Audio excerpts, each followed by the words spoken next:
जॾहिं हिकु ख़ूबसूरत मोर खे हिकु ख़ूबसूरत बाग़ में रक़्स कंदे ॾिसो था या कुदरत जा मुख़्तलिफ़ मंज़र ॾिसो था या बारिश पवण खां पोइ सतरंगी डलठ ॾिसो था, इहो सभु कुझु छा सां ॾिसो था?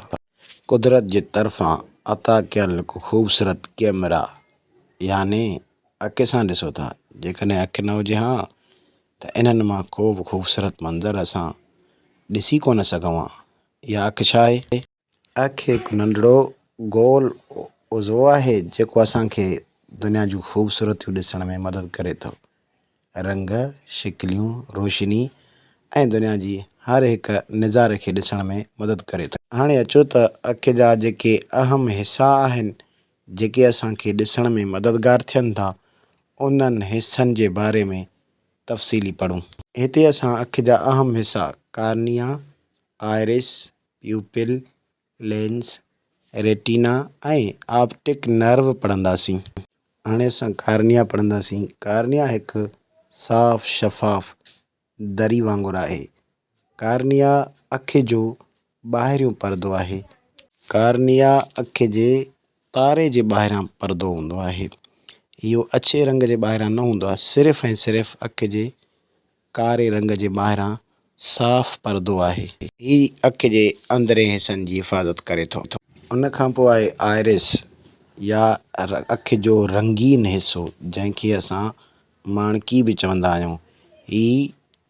ही रोशनीअ खे जज़ब कंदो आहे। इन माणकीअ में अंदरि हिकु सोराख़ हूंदो आहे जंहिंखे इंग्लिश में प्यूपिल चइबो आहे।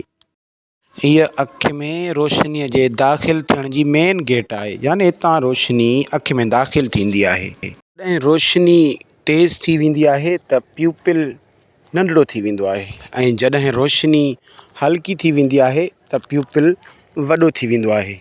छाजे करे? रोशनीअ खे एडाप्ट या मुताबिक़त करण जे लाइ।